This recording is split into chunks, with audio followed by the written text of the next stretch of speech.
resolutions and decisions made, unfortunately. It would be very interesting to know if there would be discussions, but there were certainly people who were against and not for these things as well. But it was of course already the time that now they knew that we will win the war, even though there's a long way to go.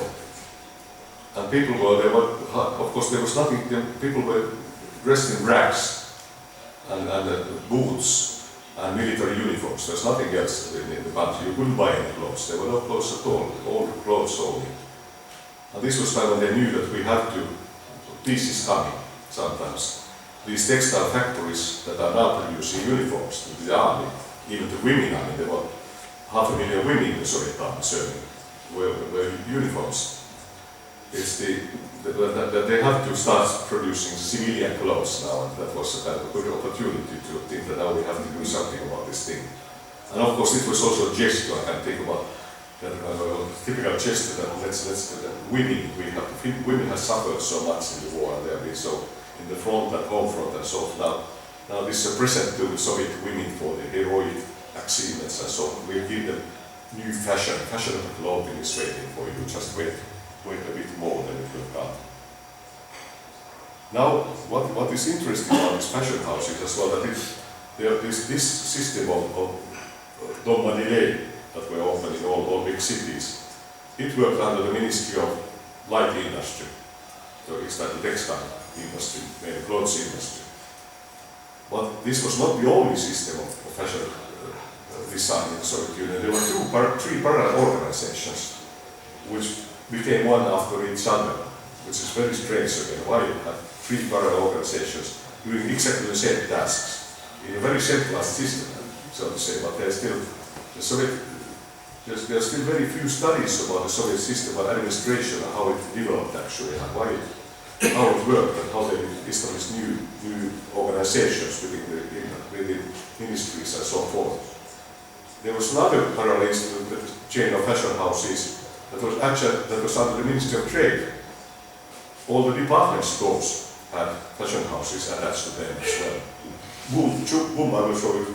This is actually fashion, it seems to be going on by a fashion show here already, but I will show these are pictures from Boom, Gostasty Nivel Moskva. This is a fashion show from '58 in Boom. As you can see, it's extremely, festive, very festive clothes. These are not everyday clothes at all. And as we know, Moscow in late 50s, people were very poorly dressed, still using old uniforms, part and things like that. And now this is what that was shown to. That was the new fashionable clothing, a la Parisienne, of course. The great model for Soviet fashion was always. The great model for Soviet fashion was Dior. Dior visited Moscow very early in the 50s. It was a great event, very diplomatic achievement, so to say, that he came to Moscow with his fashion shows, which was very publicized very much in Soviet press everywhere.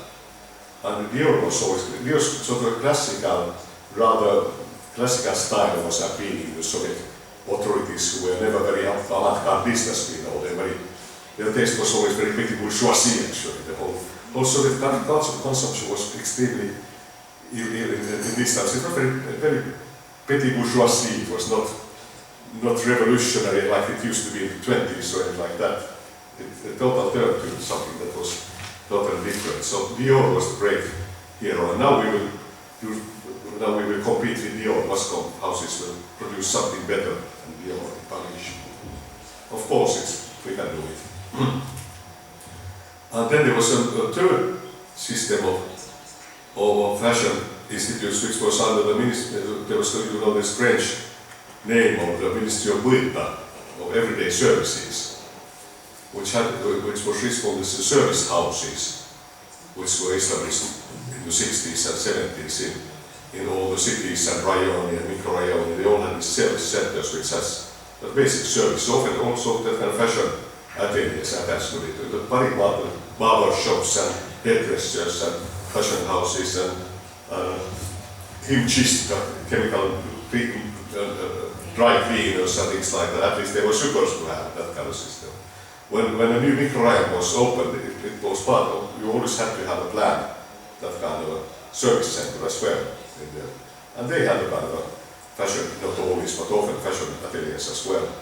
And these were under this ministry. And they had their own fashion designers and houses as well, a system of fashion designers. So there were a huge number of fashion designers in the Soviet Union in the 60s and 70s, working under 3 ministries, 3 parallel organizations, all trying to improve the Soviet fashion, both in industry and individual sewing.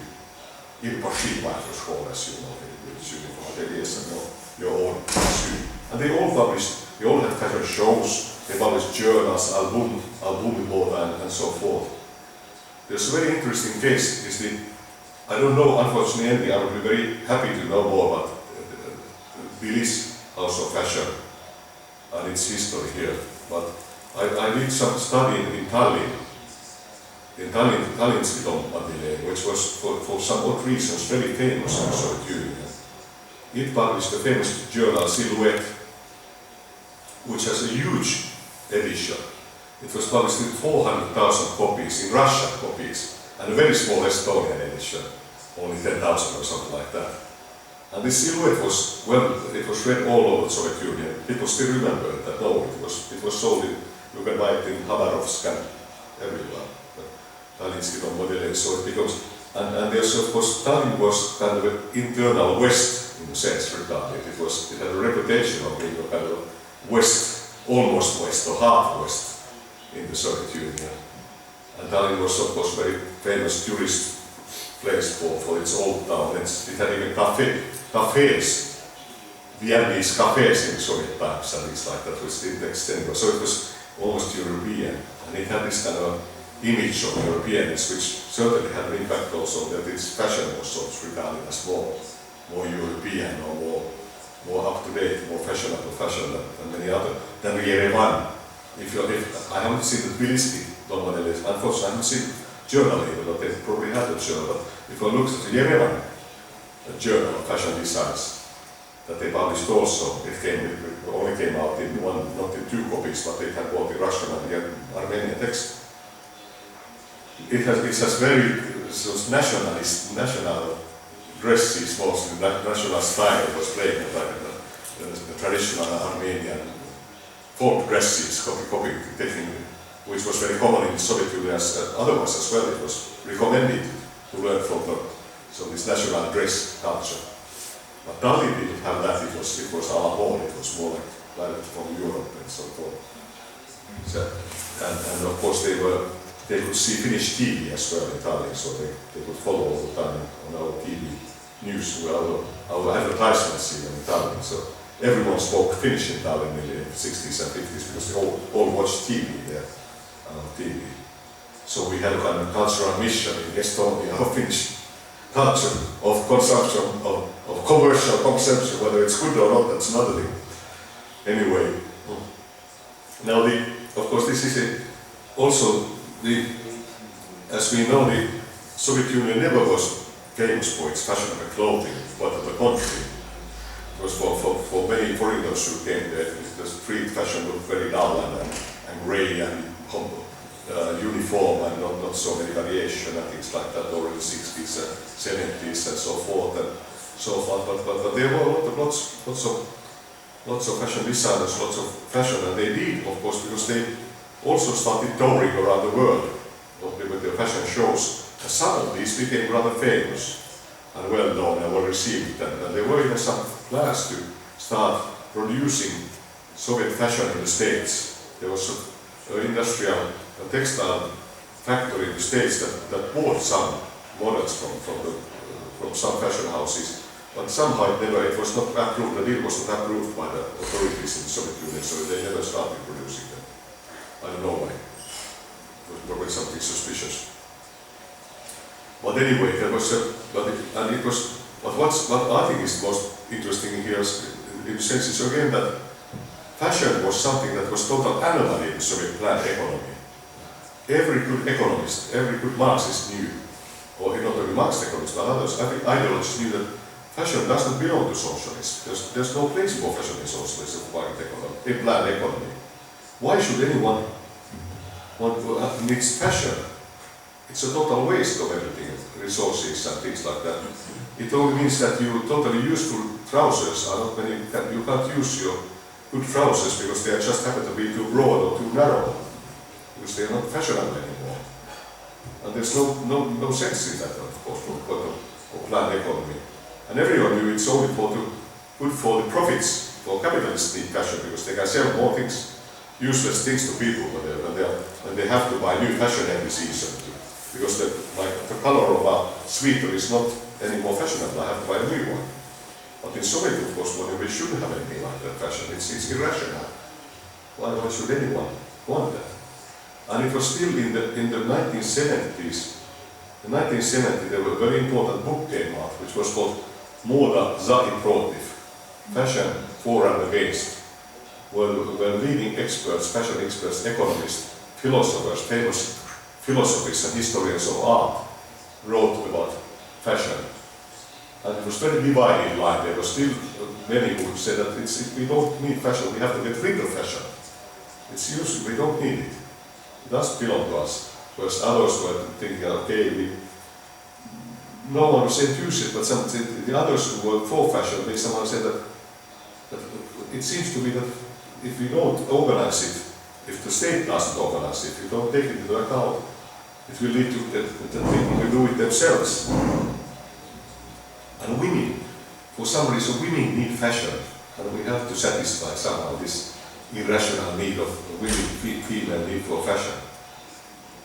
And even, of course, later even men started needing fashion. It became, men fashion became also important in these fashion institutes a bit later.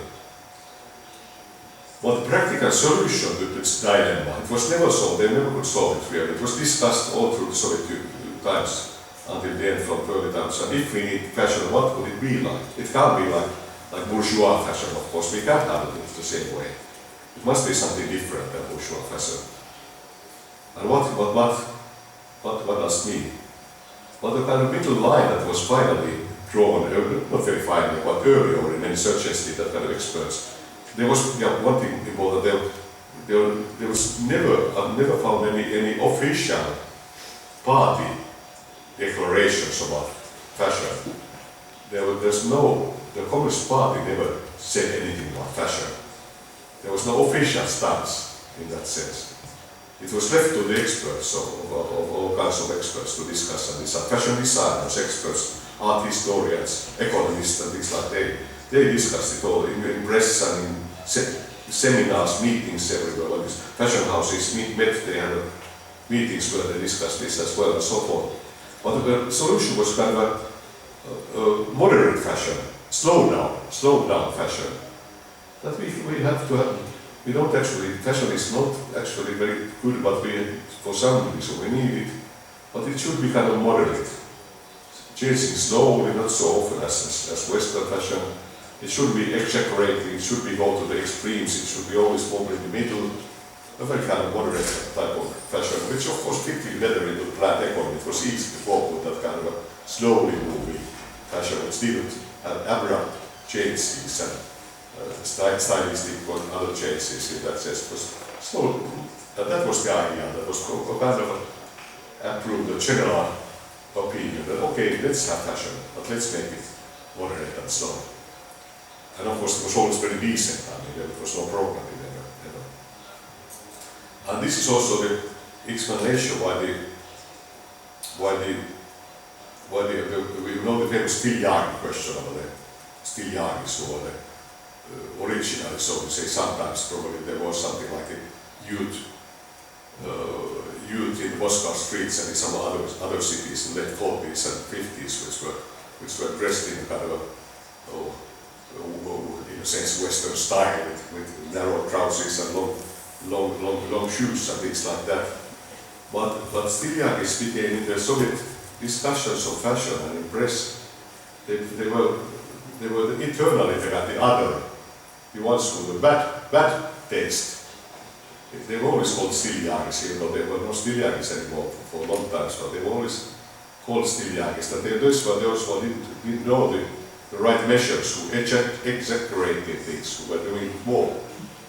who had too narrow trousers, or too broad trousers, or too long dresses, or they were always stiljagis. Whereas we who have the good taste, we who know the good taste, moderate, we know our measure, our right measure, we are always in the middle, so to say. And all these caricatures about stiljagis that continued to be published in crocodile ever through the Soviet times, they always have the same motif, that they are somehow, they become the kind of symbol of bad taste in the Soviet Union. But they didn't exist, in reality they didn't exist in that sense anymore. Anyway, that's what's the solution to Soviet fashion, and that's the also the very, which raises, I could talk about, I have a third topic, but I won't go into that because the one that's even more interesting in a sense comes closer to modern times. That would be the private cars that were introduced, that became possible to think about having a private car of one's own, also in the 70s, first in the 70s in the Soviet Union, after the Avtovaz was built in Tolyattigrad, this Volsky Avtozavod, with the Fiat, when they bought the Fiat factory, which started producing Papetti or Zhiguli in great numbers. And it really changed a lot of things in the Soviet, I would say, the Soviet Union. The possibility and even reality of being able to get a private car. And it was huge, of course, a huge black market influence and everything like that, which was really corrupting in many ways, the Soviet economy and things like that. But I will leave that to another time in the story of Zhigulis, which were kind of a, I would say, the new luxury product that the worker could think and dream and even sometimes in reality get and buy a car like that after long queuing or dealing and wheeling with all kinds of things to get one. But anyway, that's the interesting thing about this with this, that they were somehow, first the fashion houses and fashion, because they did things, they did improve things, and they did have some effect, no doubt. But they was always facing the same kind of problems. That one couldn't really, when the idea was to design, to have everything available in great quantities, in a huge series of everything should be available. In principle, everything should be available at once to everyone, so to say, that there will be millions of new shoes every time. And one couldn't, of course, deal with that problem with any reasonable way under the circumstances. And then one could design very fashionable individual clothes, which some elite people could have and sew. And of course, there were this Nomenklatura could have access to them. And there's a very funny story from Tallinn. The wife of the Minister of Agriculture comes to this fashion house and says that, can you sew me a new evening dress? He used to a party. And they said that, oh, yes, of course, but we don't have you on the list that you should have right to get an invest. But my husband is responsible for all the fertilizations of the Estonian agriculture. Of course I have a right to my evening gown. And those things were happening, of course, that were, of course, the Nomenklatura had private access to all this, and they could go to Google every day and order what they wanted, and Brezhnev's daughters and everything. But that was, the high Nomenklatura was not very big. It was not that huge. It was some thousand people that had those privileges, so to say, real privileges. But anyway, but I was saying that it's somehow this thing that they did and tried and often copying the West more or less. Of course, the fashion was copying from Paris. Paris was the ideology to do things like this. And at the same time, it didn't fit in this planned economy. And what should we do? We have this and we don't have this. We have to both have and not have it. And it was never solved, so to say, problem. And the experts, of course, the people who were involved. And I think that's one of the lessons to be learned from this, that they knew this all from the very beginning. They were very conscious of these facts, and they tried to solve them, had all kinds of new systems were created. But it was not, but it always ended up with the same kind of problems. There was, of course, many people in fashion design, they wanted to create boutiques small series, to produce small series of clothes, to be shown in special small shops attached to fashion houses. And they existed to some extent, but this was informal. It was impossible. It did not exist officially. It was not strictly illegal often, but it was informal. It was done it was not part of plans at all. So it was, and they were always sometimes closed down because it was not allowed. Sometimes were allowed, sometimes were closed, and so forth. And that kind of things were impossible because they were not in the system at all. They couldn't really exist in the system. And then what was the end result of this? There were millions and millions of people who assumed their own clothes or buying them or for favors or for money from their neighbors or someone else. There was a huge informal economy of clothing all the time, which got bigger and bigger at all the time. At the same time, with this, of course, also growing state economy of standardized, mass-produced clothes. But this informal economy was, so to say, it was not, part of it was illegal when it got public, but it was just informal. It was allowed to exist. Sometimes it was restricted, sometimes not. It varied a bit depending on the political atmosphere of the country. And it was a very strange situation where we have a huge amount of people working, for instance, in clothes, in sewing clothes in the private business, if we would like to call it. But they were not registered, they were not paying taxes at all, for instance. They were just as if they didn't exist. And that was not only, of course, in clothes industry. In clothing, it was in other fields as well. But clothes are a very good example of that. So it led me to a very schizophrenic situation in the sense that not being able to realize the facts, so to say. We couldn't realize that we still stubbornly tried to do it in our way. And let's say closing our eyes to the fact that there was something else growing at the same time here. And actually, as if it didn't exist at all.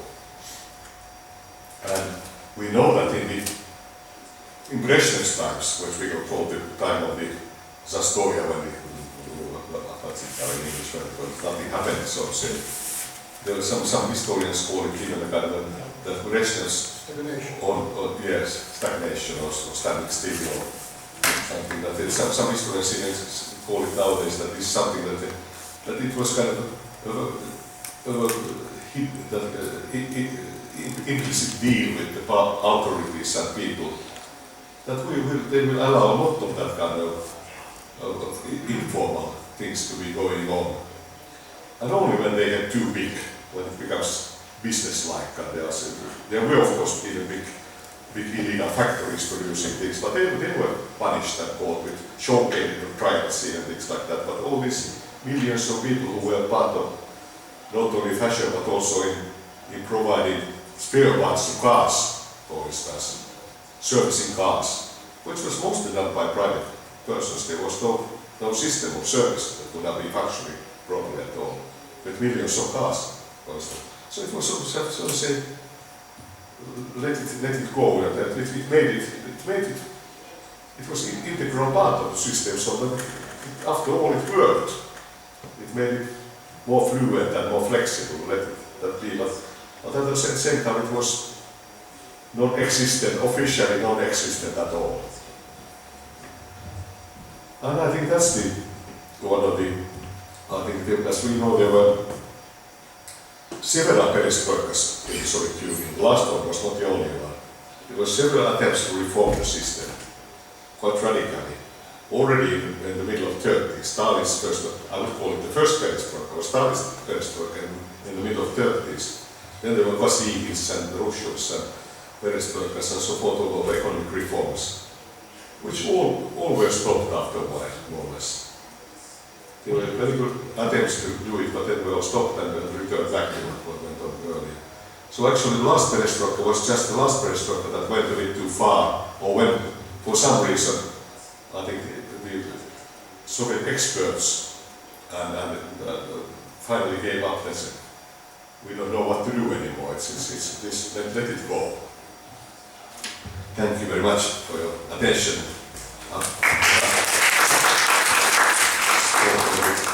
Too long, but I will have a lot of more stories to tell, but some other time.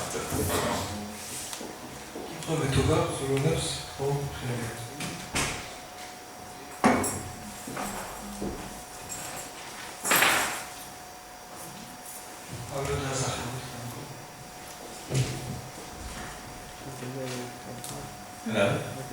I am Leo Kavishvili.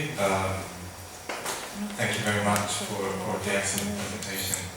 I have a lot of questions, but I'll try to limit myself to two. First of all, you talked about the irrational but limited existence of fashion in the Soviet Union. Could you classify the Soviet society as a consumerist society because of this need of having fashion? And the second question is about the term kulturnists. Was the accessibility of these luxury goods the cornerstone of the kulturnists? And how did this idea suffer after the collapse of the Soviet Union? And how did it affect people's attitudes towards life and happiness in general? Thank you. Thank you very much for your questions, which are interesting, and I don't know if I can answer to you exhaustively, but I try to give some answer. At least the idea of kulturnost, of course, it was something that still I've been a bit interested also in the, of course, post I mean, maybe Russia parts of better than other, and pre-Baltic to some extent as well. But it, of course, there used to be something that was nostalgia in the Soviet Union for the Soviet parts, and it's often concerns these things that if you in particular speak with those kind of Soviet former intelligentsia, typical examples are teachers, or school teachers, ladies or elderly ladies, they often, at least they are now dying out, you know, most, but still earlier they often refer to, yeah, it was, I remember, we had tickets to theatre, every month I went to this theatre, and we get the free of charge. Now I can't afford it anymore, any tickets with my money. And, I remember when we had celebrated the birthday party, we always had champagne, and these are the memories that people have, which proves that it was the good people's memories, kind of good life, of good times, good moments of life. Of course, people were young also then, they birthday parties and getting married. I have a relative who remembers she went to Moscow, she died recently, but she said that when I got married with Serioja, we went to Gorky Park and he bought me so much caviar that I've never eaten so much caviar in Gronow. I was half a kilo at least, and that was 39 exactly. So I almost got sick of eating caviar. So that's something, but it's the which is kind of proven. It's availability, of course. In those days, I think it belonged more. It was kind of belonged somehow. It was not, of course, everyday consumption. It was not meant to be in a sense everyday consumption. It's still a lot of things were distributed all through the Soviet Union, through working place canteens, we know, and things like that. And many food items were distributed working. Universities had even, I don't know, you could get the best kotlets in the university corridors sometimes. They were selling them for professors and all they were giving more or less. So it was the distribution system was not through these open shops often, or through other channels.